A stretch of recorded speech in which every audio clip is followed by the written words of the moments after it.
ඔයාට විභාගයක් හින්දානේ මේක උනේ. විභාගෙම්ම ගොඩ යන්න. එහෙනම් කතන්දර ඇති අපි යන් වැඩ පිළිවෙලට. හරි. ආයිබෝන් හැමෝටම. මම මේ කාටද කතා කරන්න යන්නේ? මේ කතා කරන්න යන්නේ 2025 අවුරුද්දේ තාක්ෂණ වේදයෙන් උසස් පෙළ විභාගේ ලියලා තමන් බලාපොරොත්තු වුණ ප්‍රතිඵලය හම්බුනේ නැති නැත්නම් විභාගයේ ෆේල් වෙච්ච දරුවෝ සියලු දෙනා වෙනුවෙන් තමයි කතා කරන්නේ. ඊට අමතරව මේ පණිවිඩය වැදගත් වෙනවා 2025 අවුරුද්දේ මැත්ස් සයන්ස් වලින් විභාගේ ලියලා තමන් ෆේල් වෙලා තමන්ට රිසල්ට් මදි වෙලා දෙවනි වතාවට තාක්ෂණ වේදයෙන් විභාගේ ලියන්න ඉන්න සියලුම දරුවන්ට ඒ කියන්නේ second shy third shy සියලුම දරුවන්ට මේ පණිවිඩය ඉතාම වැදගත්. මම දන්නවා මේ වෙලාවේ ඔයා සතුටු මූඩ් එකක නෙවෙයි ඉන්නේ. මොකද ඒක එහෙම වෙන්නේ වාගේ එක්සෑම් ප්‍රතිඵලත් එක්ක. ඔයා බලාපොරොත්තු වුණ ඔයාගේ ගෙදර කට්ටිය බලාපොරොත්තු වුණ ප්‍රතිඵලය ඔයාට දෙන්න බැරි වීම ගැන ලොකු කනගාටුවක්, ලොකු පසුතැවීමක් ඔයා තුල තියෙනවා. ඒක එහෙම තමයි. මේ විභාගයේ ස්වරූපය ඒක. එතකොට මේ වෙද්දී ඔයාගේ අභිමානය, ඔයාගේ ගෞරවය සියල්ල නැති වෙලා ගිහිල්ලා ඔයා නිකන් රොඩක් බවට පත් වුණා වගේ ඔයාට හැඟීමක් එනවා. එතකොට එහෙම හැඟීමක් එන්න හේතුව මොකද්ද? ප්‍රධාන හේතුව තමයි උසස් පෙළ විභාගය. ඔයාට විභාගයක් හින්දානේ මේක උනේ. විභාගෙම්ම ගොඩ යන්න. ඉතින් සියලුම දරුවෝ මම මේ කියන කතාව හොඳින් අහගන්න. මේක ඔයා වෙනුවෙන් ලංකාවේ විශිෂ්ටතම SFT වැඩපිළිවෙල සහිත පන්තියෙන් අන්තිම මාස 4 2026 විභාගයට සූදානම් කරවන්න හදපු process එකක්. බෝඩ් එකේ දාලා තියෙන විස්තර ටික. මම ඔයාලට කිව්වා ලංකාවේ විශිෂ්ටතම වැඩපිළිවෙල අපේ SFT පන්තිය තුළ තියෙනවා කියලා. ඒකට හේතුව පහුගිය අවුරුද්දේ ප්‍රතිඵල ආවෙන් පස්සේ SFT පන්තියක තියෙන පුළුවන් ඉහළම ප්‍රතිඵල ප්‍රතිශතය සහිත පන්තිය විදිහට තමයි මම මේවට කතා කරන්නේ. ඒ කියන්නේ අපේ පන්තිය ඇතුලේ සමස්ත ABC ප්‍රමාණය විභාගෙට මගෙන් පෙනී හිටපු ළමයින්ගේ සමස්ත SFT ABC ප්‍රතිශතය 50% ඉක්මවිච්ච පන්තියකින් මේ කතා කරන්නේ. එතකොට එක දිස්ත්‍රික් රෑන්ක් එකක්, දිස්ත්‍රික් රෑන්ක් දෙකක්, අයිලන්ඩ් රෑන්ක් එකක් විතරක් හදන්න උගන්වන පන්තියක් නෙවෙයි පුතේ. අඩියේ ඉන්නේ උන් පවා මේ සම්මාන නැත්නම් මේ කැම්පස් යන ගමනට දාන්න උත්සාහ කරන පන්තියක ගුරුවරයා විදිහට මම මේ කතා කරන්නේ. ඔයාට පේනවා අපි ඔයා වෙනුවෙන් දවස් 3ක් සතියකට දවස් 3ක් පන්ති පවත්වන්න තීරණය කරලා තියෙනවා පුතේ මේ අවසන් මාස 4. මේක කොහොමද වෙන්නේ? හොඳට අහගන්න මේ කතාව ඈ.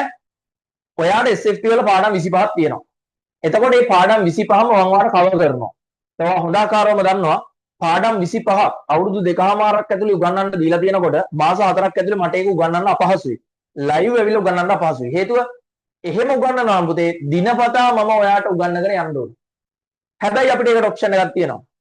මේ වෙනකොට මම කිව්වා වගේ ෆස්ට් සෙකන්ඩ් සයි තර්ඩ් සයි කරන ළමෙක් නම් විෂය ඔයා ඉගෙනගෙන තියෙන්නේ. ඒ ඉගෙනගත්ත විෂය පොලිෂ් කිරීමක් විතරයි අවශ්‍ය වෙන්නේ. ඒ හරහා මේ මතක තියාගන්න S එකක් C එකක් තියෙන ළමයින්ට ඒකකට යන්න පුළුවන්. එහෙම වැඩවිල්ලක් මේක. හරිද? එතකොට විෂය නිර්දේශය මම දාලා තියෙනවා මුලින්ම පාඩම් 25ම ෆුල් සිලබස් එක කවර් කරනවා කියලා. කොහොමද මම කවර් කරන්නේ? පුතේ මේ ප්‍රෝග්‍රෑම් එකට අවසාන මාස 4 සම්බන්ධ වෙන සියලුම දරුවන්ට මේ පාඩම් 25ෙම අංග සම්පූර්ණ රෙකෝඩින්ග්ස් ටික දෙනවා. අංග සම්පූර්ණ රෙකෝඩින්ග්ස් ටික දෙනවා. හැබැයි ඔයාට එකපාර පාඩම් 25 රෙකෝඩින්ග්ස් ටික හම්බෙන්නේ නැහැ. දැන් නිකමට හිතන්න ඔයාට මෙහෙම ප්‍රතිඵලයක් එන්න හේතුව මොකද්ද? ඔයාව හරියට ගයිඩ් කරේ නැහැ. එක්ක ඔයා ඒ ගයිඩ් කරපු මාර්ගය ඔස්සේ ගියේ නැහනේ. නිවැරදි ගුරුවරයෙක් හම්බුනේ නැහැ. හම්බුණා නම් ඒ ගුරුවරයා දීපු ගයිඩ්ලයින්ස් ඔස්සේ ගියේ නැහැ. මම මේ පාඩම් 25 ඔයාට දෙන්නේ ටයිම් ටේබල් එකක් හදලා දැන් උදාහරණයක් විදිහට සතියකට පාඩම් 3ක් දෙනවා කියලා හිතන්න. සතියකට පාඩම් 3ක් දෙනවා. එතකොට සඳුදා දවසේදී මේකට සම්බන්ධ වෙන සියලු දෙනාට පාඩම් 3ක ෆුල් රෙකෝඩින්ග්ස් දෙනවා. පාඩම් 3ක ෆුල් රෙකෝඩින්ග්ස් සඳුදා දවසේදී දෙනවා. එදාම ඒ පාඩම් 3 අපේ පන්තිවල උගන්වන ටියුට් එකත් ඔයාලට දෙනවා. ටියුට් 3ක් ඔයාලට දෙනවා. එතකොට ඔයා කරන්නේ සඳුදා ඒ ටික හම්බුනහම ඔයාලට නිදහස තියෙන හැම වෙලාවෙම ඒ රෙකෝඩින්ග්ස් ටික බලලා නැවත විෂය මතක් කරගන්න ඕනේ. නැවත විෂය මතක් කරගන්න. ඊට පස්සේ මම පටන් ගන්නවා ඒ සතියේ බ්‍රහස්පතින්දයි සෙනසුරාදයි. මේක 8:00 පටන් ගන්නවා 8ට පටන් ගන්නවා ඉවර වෙන්නේ 10:00 10 නෙවෙයි ඈ. මේක සාමාන්‍යයෙන් 12 විතර වෙනකන් වුණත් යන්න පුළුවන්. මොකද්ද මම මේ කරන්නේ? ඔයාලට තනියෙන් බලන්න දීපු පාඩම් තුනේ ටියුට් වල තියෙන ගණන් ටික past papers වල තියෙන ගණන් ටික නැවත තියරි මතක් කරමින් හදාගෙන යනවා. බලන්න කොච්චර අංග සම්පූර්ණද වැඩේ කියලා.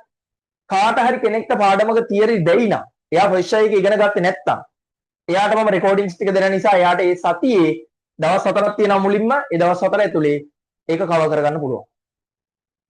එහෙම කවර් කරපු එයාට නැවත මම පාඩම් ටික මතක් කරලා ඒකෙන් හදන්න පුළුවන් ගණන් ටික සතියට පැය 8කට ආසන්න වෙන කාලයක් දාලා උගන්වනවා. එතකොට ඔයාට මේ පාඩම පුළුවන්. මෙහෙමයි. ඔයාලා පුතේ ඔය ප්‍රතිඵලය අරන් තියන්නේ ඔයගලන මොලේ නැති නිසාවත් ඔයගලන වෙන අදක්ෂතාවයකට නෙවෙයි.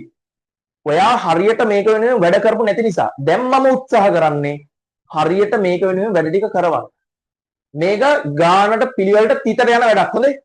ඒතර සඳුදා මේ විදිහට දුන්නාම බ්‍රහස්පතින්දා සහ සෙනසුරාදා දවස් දෙකේදී මම මේ දීපු පාඩම් තුනම නැවත අංග සම්පූර්ණව ප්‍රශ්න හරහා කවර් කරනවා. මොකද ප්‍රශ්න වලට උත්තර ලියුවොත් තමයි ප්‍රතිඵලයකට යන්න පුළුවන්. වැඩේ කම්ප්ලීට්. ඊට පස්සේ සිකුරාදා තියෙනවා පුතේ පේපර් ක්ලාස් එක. පේපර් ටිකක් ඔයාලට දෙනවා. විශේෂයි. පුතේ අපේ දැනට ක්ලාසස් දෙකක් යනවා 2026 රිවිෂන් පන්තිය සහ පේපර් පන්තිය කියලා. පන්ති දෙකක්. එක පන්තියක් නෙමෙයි පන්ති දෙකක්.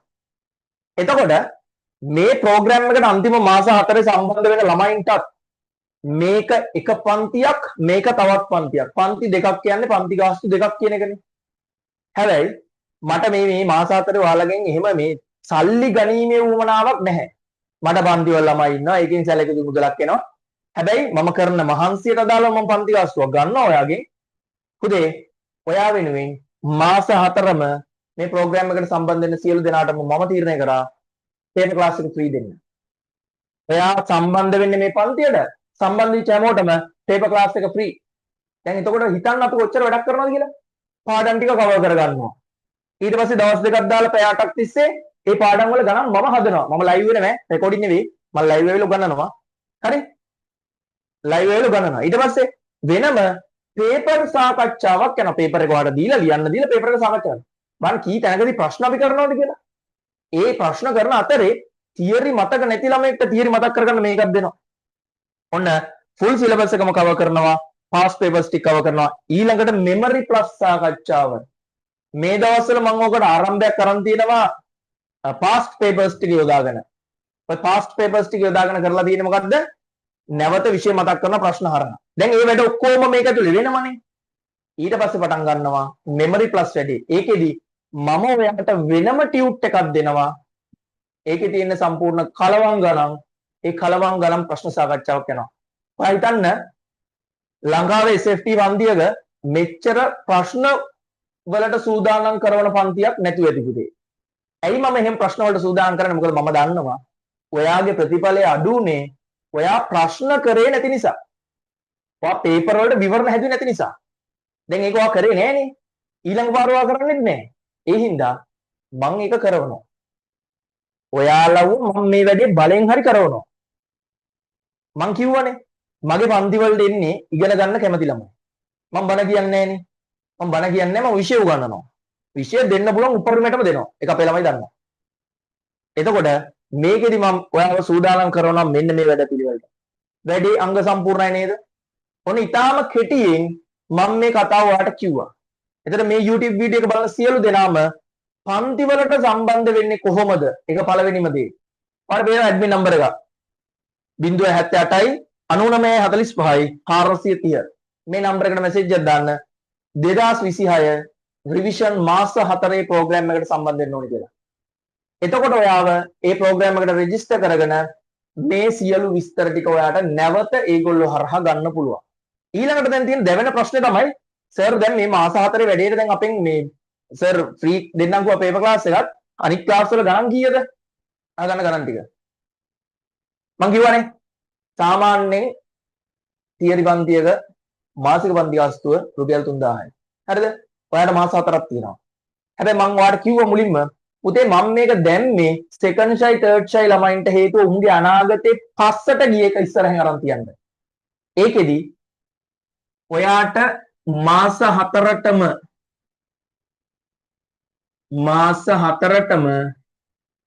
මේ සම්පූර්ණ වැඩසටහනටම පන්ති පේපර් පාස් පේපර් ඩිස්කෂන් සෙමිනා දාන ඒවා සියල්ලටම රුපියල් 10000යි ගන්න. මාස 4ටම මාස 4ටම. එතකොට මේක ඔයා එකපාර පේමන්ට් කරන්න ඕනේ. එකපාර පේමන්ට් කරන් පස්සේ අපි ඔයාලට සියලු දේවල් ටික ලබා දෙනවා. ලබා දීලා අර මම කිව්ව විදිහට සතියෙන් සතියට වැඩේ කම්ප්ලීට් කරගෙන යනවා. ඒකට ඔයාව වෙනම ගෲප් එකක් හදලා අපේ වෙබ්සයිට් එකේ රෙජිස්ටර් කරගෙන ඒ වැඩ පිළිවෙල ලස්සන කරනවා. එතකොට රුපියල් 10000ක මුදල ගෙවලා 0.78යි 99.45යි 430 කියන අපේ ඇඩ්මින් නම්බර් එකට ඔයා ඔයාගේ රිසිට් එක එවන්න ඕනේ. එතකොට ඔයාව අපි ක්ලාස් එකට ජොයින් කරගන්නවා. ක්ලාස් එකට ජොයින් කරගෙන මේ පිළිවෙලට වැඩ ටික කරගෙන යනවා. පුතේ ගේමක් ගහනවා නම් මේක තමයි අවසාන වතාව ඔයාට හම්බෙන. ඔයා මතක තියාගන්න ඔයා කලින් කරපු වැඩ ටික අනුව වැඩේ උනේ නැත්නම් දැන් ඔයාව වැඩ කරවන පන්තියකට සෙට් කරගන්නයි හදන්නේ. ජීවිතේ ගන්න සමහර වෙනස් වීම් ජීවිතේ සෑහෙන ඉස්සරහට යන්න බලපානවා. මගේ උදාහරණයක් කියන්නම් ඔයාලට අවසාන වශයෙන්. 2025 අවුරුද්දේ මගේ පන්තියේ හිටියා ගම්පහ දිස්ත්‍රික්කේ 14 BST වලින්. ඔක අපේ ළමයි දන්නවා. මම ඔක සෝෂල් මීඩියාත් දැම්මා. එයා 2001 ඉපදිච්ච දරුවෙක්. හිතන්න 2006 විභාගෙ ලියව ළමයි මේ හිටියේ. එයා 2001 විභාගෙ ලියලා 2001 ඉපදිලා එයා A level විභාගයේ දෙපාරක් ලියලා ඒ දෙපාරම විභාගේ ෆේල් F3යි දෙපාරක් ලියලා. හැබැයි ඒ දරුවා වැඩේ අතෑරියේ නැහැ. එයා තුන්වෙනි වතාවේ ලිව්වා ගම්පහ දිස්ත්‍රික්කයේ BST වලින් 14 වෙනියා. එයා ජපුරේ. ඒකයි මං කිව්වේ අවුරුදු 19ක් තිස්සේ ඔයාට පැවරිලා තිබිච්ච වගකීම ඉගෙන ගන්නවා කියන එක. ඒ ඉගෙන ගන්නවා කියන එක හරියට උනේ නැති නිසා මේ වෙද්දි වාගේ අභිමානය ගිලිහිලා තියෙනවා. උදේ කාටවත් වාගේ අභිමානය ගිලිහෙන්න දෙන්න බෑ. කවුරුත් ඉස්සරහා බලු වෙන්න බෑ. ගැම්මට කොන්ද තියාගෙන කතා කරන්න ඕනේ. ඒකට තමන් අධ්‍යාපනික වශයෙන් සුසුකම් ලැබලා ඉන්න ඕනේ. එන්න මතක තියාගන්න අරලම දෙපාර ඉඳලා නැවත විභාගය කරනවා කියලා ඇවිල්ලා දිස්ත්‍රික්කේ 14 වුණා නම් මේ මාස 4 ඇතුලේ ඔබට මේකේ ලොකු ප්‍රතිඵලයක් දාන්න පුළුවන්. බය නැතුව මේ වැඩේ කරන්න. බය නැතුව මාත් එක්ක වැඩේ කරයියම් මං කියන පිළිවෙලට 100% ෂුවර් ඔයාට මේ වැඩේ කරන්න පුළුවන්. පුතේ මේක අර පහුගිය අවුරුදු වලට කරපු වැඩක් නෙවෙයි. මොකද පහුගිය අවුරුදු වල අපිට මාස 4 නෙමෙයි තිබ්බේ. මාස 6ක් මාස 8ක් තිබ්බ රිවිෂන් එකට. මේක ඔයා වෙනුවෙන් මම මේ දවස් ටිකේ නිදි මරාගෙන හදපු වැඩ පිළිවෙල. හරි? ඔයා වෙනුවෙන් වැඩ පිළිවෙල. ඔයාට ගැළපෙන වැඩ පිළිවෙල. ඒකත් එක්ක සම්බන්ධ වෙන්න අවශ්‍ය සියලු දෙනා මේ නම්බර එක මැසේජ් එකක් දාලා Tamanට අවශ්‍ය සියලුම විස්තර ටික ගන්න. එහෙනම් පන්ති ටික පටන් ගන්නවා මේ අප්‍රේල් මාසේ ඉඳලා සතියට දවස් 3ක් මම ඔයාලට ලයිව් ඇවිල්ලා උගන්වනවා. ඊට අමතරව කාට හරි තියරිය මතක නම් ෆුල් රෙකෝඩින්ග්ස් බලලා තියරි මතක් කරගන්න පුළුවන්. මේක ජයග්‍රහණයකින් අවසන් කරන්න දාගන්න අපි ගේමක් ගහමු. එහෙනම් රිවිෂන් ක්ලාස් එකේදී හම්බෙමු. හැමෝටම සුබ